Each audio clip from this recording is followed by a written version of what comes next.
Well, I was actually living in Thailand at the time. I moved from Rochester, New York to Phuket, Thailand, where I was working at another gym in Thailand. Similar style of gym, coaching wrestling and MMA there as an employee. And I spent about a year there working with my other two partners here, Anthony and Andrew Leone. There's three of us.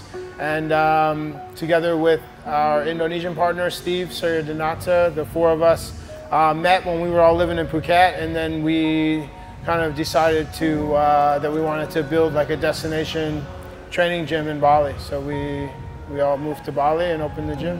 Well, when I was really young, MMA I don't think even existed. I'm a bit older, but when I grew up wrestling, competing in wrestling in the U.S. and did that through university, and then when I finished uni is kind of when I started getting into MMA, because I still had a desire to compete and to train, and there were a lot of former wrestlers that were doing very well in MMA at the time. Guys like Dan Henderson, Josh Koscheck, guys who had come from my same sport and transitioned very well. So I started kind of dabbling in that. That would have been around 2005, 2006. Is when I first kind of started learning some boxing and Brazilian Jiu-Jitsu as well.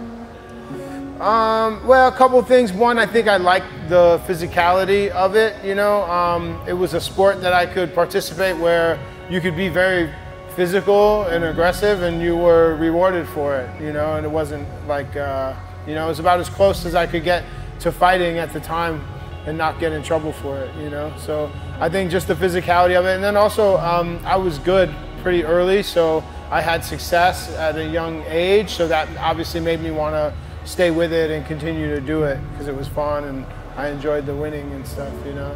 That's great. I mean, I wasn't afraid to fight, that's for sure, you know?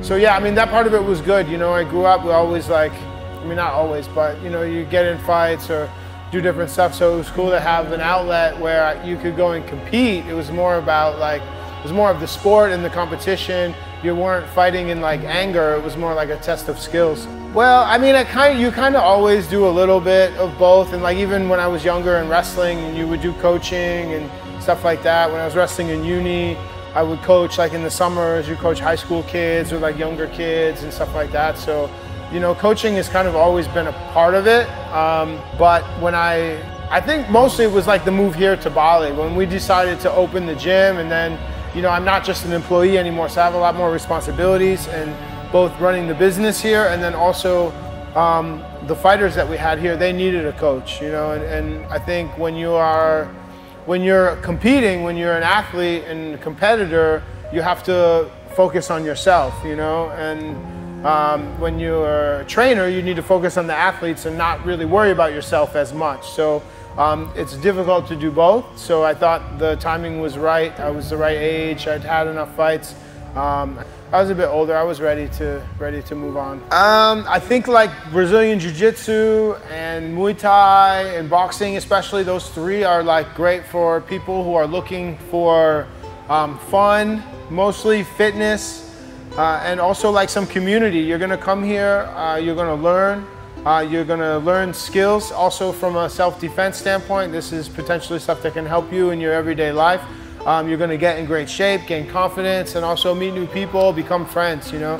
A lot of, you know, we have a really close community here. Everybody here is like training together and encouraging each other, and then also like getting together outside of the gym for food or, you know, different events, go to the beach, stuff like that. So, you know, the people you train with also sometimes will become your friends and your community that you want to hang out with and spend time with, and so.